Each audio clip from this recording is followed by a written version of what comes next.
अस्सलामु अलैकुम। सूरह अनफ़ाल रुकू नंबर 8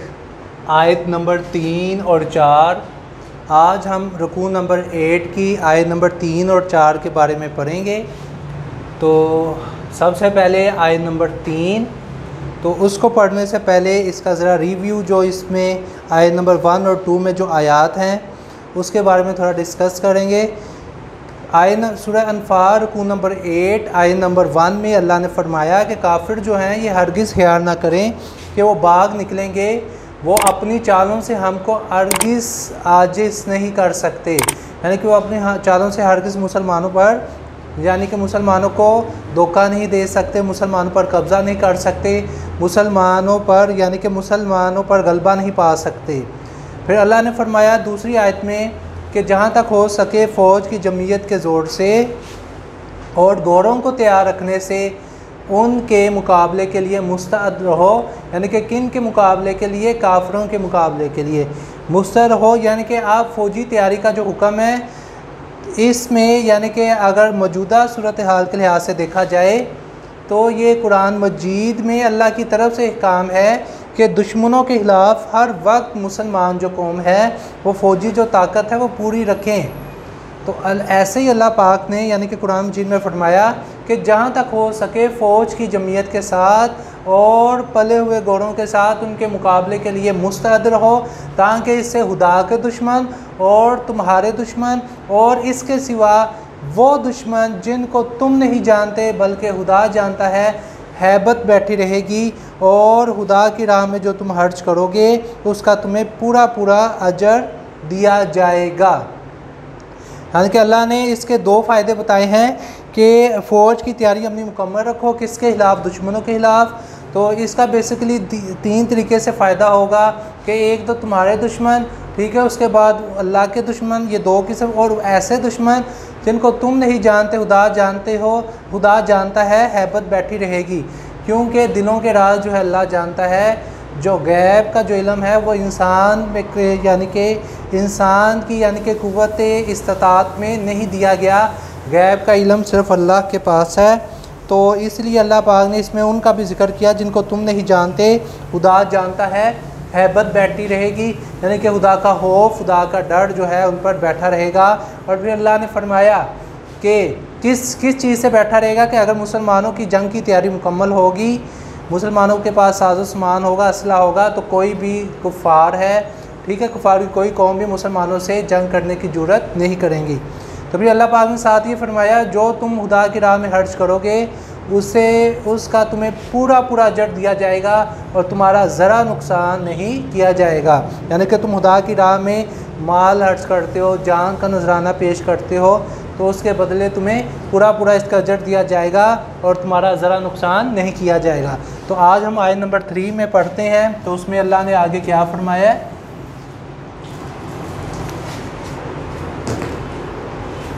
वाइन, और अगर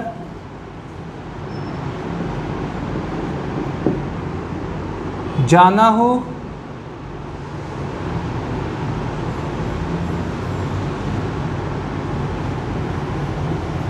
वो झुके लिस्सल्मी, सुलह की तरफ, फजना, तो तुम भी झुको,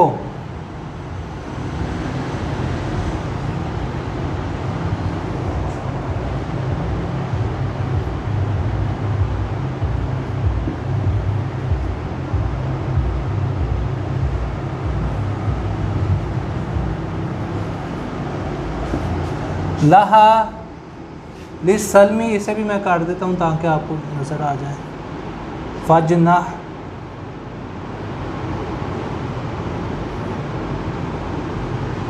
लहा इसकी तरफ, यानी कि सुलह की तरफ, वतवक्कल और भरोसा रखो,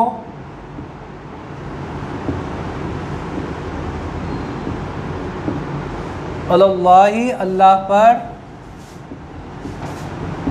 इन्नहु बेशक हुआ वो अस्समीउ सुनने वाला, अल अलीम जानने वाला। अब इसका बा मुहावरा तर्जुमा करेंगे। व इन जानाहुलिस्सल्मी फजनह, अगर वो यानी कि इसके बाद अल्लाह ने इसके पहले वाली आयत में अगर देखा जाए तो अल्लाह ने फरमाया कि उनके साथ जंग करते रहो, यानी कि कुफ़ार से यानी कि जंग करने के लिए साजो सामान असला जो है वो जारी रखो, वो पहले से तैयार रखो। इससे ये होगा तुम्हारे दुश्मन और उनके दुश्मन, खुदा के दुश्मन और ऐसे दुश्मन जिनको तुम नहीं जानते खुदा जानता है, हैबत बैठी रहेगी। साथ ही अल्लाह ने तीसरी आयत में फरमा दिया व इन जानाहुलिस्सल्मी फजनह, यानी कि अगर कुफ़ार जो हैं अगर वो सुलह की तरफ माइल हों तो तुम भी उनकी तरफ माइल हो जाओ, यानी कि अगर वो सुलह की पेशकश करें, सुलह का माहिदा करें, तो अल्लाह ने यानी कि इस्लाम जो है वो सख्ती वाला दीन नहीं, इस्लाम जो है वो यानी कि बहुत उसमें यानी कि नरमियाँ भी हैं। और इस्लाम जो है अगर परफेक्टली देखा जाए तो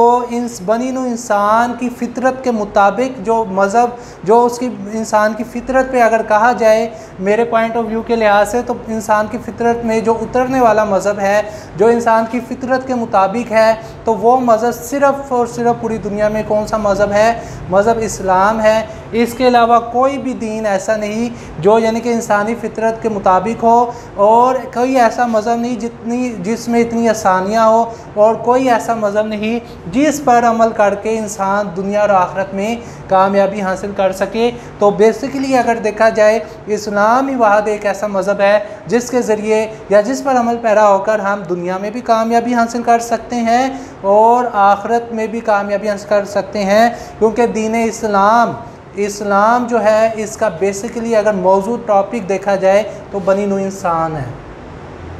अगर इस्लाम है इसका अगर मौजू देखा जाए, इसका टॉपिक देखा जाए, इसका नज़रिया देखा जाए इस मज़हब इस्लाम का, तो मौजू जब इंसान है तो फिर इंसान की, हालांकि दुनिया के किसी मज़हब में का मौजू इंसान नहीं, सिर्फ इस्लाम एक ऐसा मज़हब है जिसका मौजू इंसान है। और इस्लाम जो इंसान के हर पहलू के बारे में, चाहे दुनियावी, माशरती, आखिरी, साइंसी, सियासी, माशी, हर मज़हब हर पहलू के बारे में रहनुमाई फराहम करता है। तो अल्लाह पाक ने फरमाया कि इस्लाम में, या देखें पीछे तो इतनी सख्ती भी बताई, फिर रिसेंटली रुकूस में आपने ये भी पढ़ा होगा कि अल्लाह ने फरमाया कि इनके मैदान जंग में इनके साथ ऐसा सलूक करो, यानी कि इनकी गर्दनों को मार के उड़ा दो, इनका पोट तोड़ दो,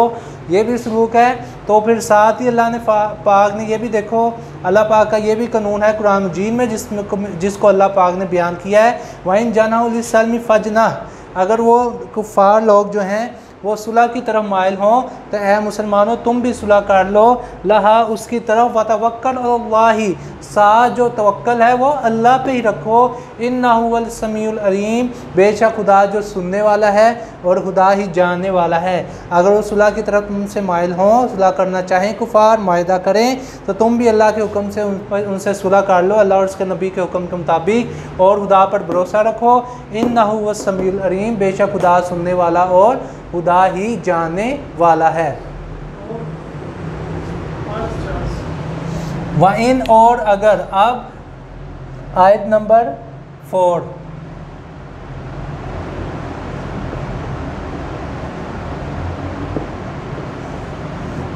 व इन, और अगर,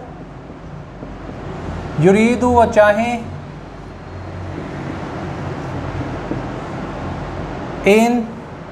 इन्ना के यहदाऊ का तुम्हें धोखा दें,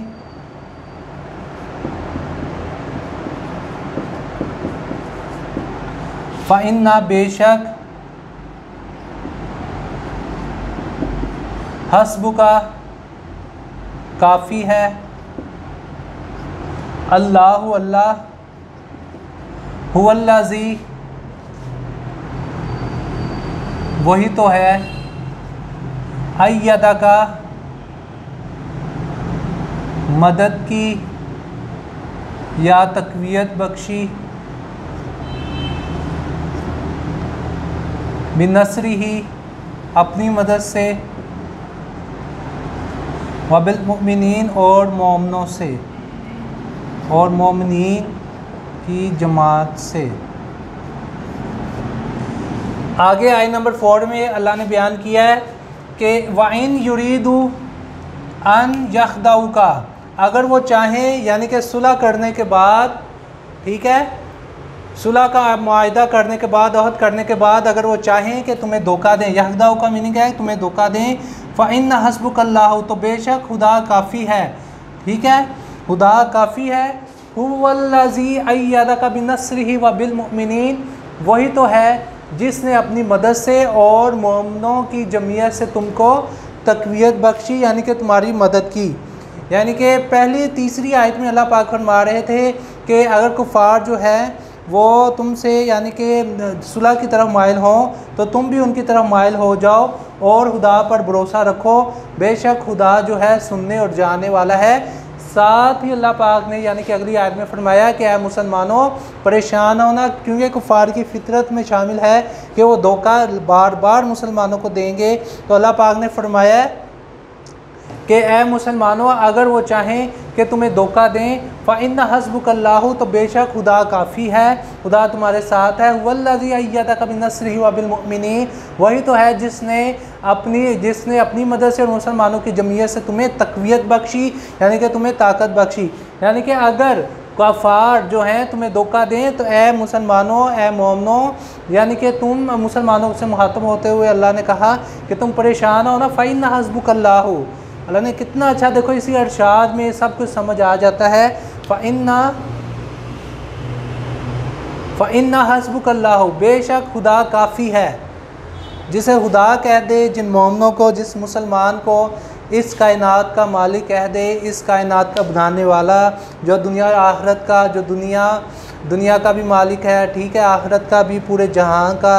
जो यानी कि हर कुल्लु नफ्स ज़ायक़ातुल मौत, हर ज़िंदा चीज़ ने मौत का मज़ा चखना है सिवाय मेरे अल्लाह ने, ठीक है, उसी की ज़ात बाकी रह जानी है, ठीक है, सिर्फ़ अल्लाह की ज़ात। आपने पढ़ा है ना सूरह रहमान में, कुल्लु मन अलैहा फ़ान, कुल्लु मन अलैहा फ़ान, के सब चीज़ ने यानी कि फ़ानी है, व यबका वजहु रब्बिका ज़ुल जलाल वल इकराम, हर चीज़ ने, हर ज़िंदा चीज़ ने,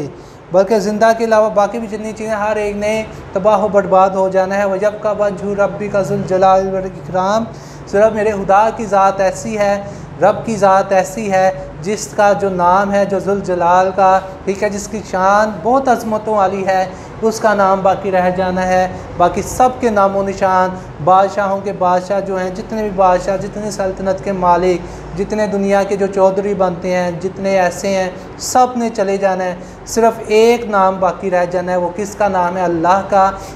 जिस पर हमारा यकीन है, जो कि वहदहु ला शरीक है, वहदहु ला शरीक है, वहदहु ला शरीक है। अगर अल्लाह की तारीफ़ की जाए तो अल्लाह बस अल्लाह है, ठीक है, अल्लाह के बारे में अगर पूछा जाए तो अल्लाह बस अल्लाह है, और ला इलाहा इल्लल्लाह मुहम्मद रसूलुल्लाह, हमारा इस पे यकीन है। तो वही मैं आपको बता रहा था लेक्चर के दौरान, फ़इन्न हस्बुकल्लाहु, जिसको अल्लाह कह दे कि मैं उसके लिए काफ़ी हूँ, तो उसके लिए और क्या चीज़ चाहिए। तो यकीनन हम सबको जो अपना ईमान है और पुख्ता जो अपना अक़ीदा है वो अल्लाह पे ही रखना चाहिए, और यही सोचना, अगर हर मोमिन, हर इंसान के दिल में अगर ये बात बैठ जाए, अगर उसके शऊर में ये बात आ जाए, फ़इन्न हस्बुकल्लाह, बस अल्लाह ही काफ़ी है, अल्लाह ही नहीं सब कुछ करना है, हमारे जो जितने भी ज़िंदगी के मसाइल हैं वो हल हो जाएं। तो फिर अल्लाह ने साथ ही फरमाया हुवल्लाज़ी, वही तो है, यानी कि वही अल्लाह है, अय्यदका बिनस्रिही व बिलमुमिनीन, जिसने अपनी मदद से और मुसलमानों की जमीयत से तुम्हें तक़वियत बख्शी। तो सूरह अनफ़ाल रुकू नंबर 8, सूरह अनफ़ाल रुकू नंबर 8 आयत नंबर 3 और 4, इसके अल्फाज में तर्जुमा अच्छे तरीके से याद करें और इससे लिखें। शुक्रिया।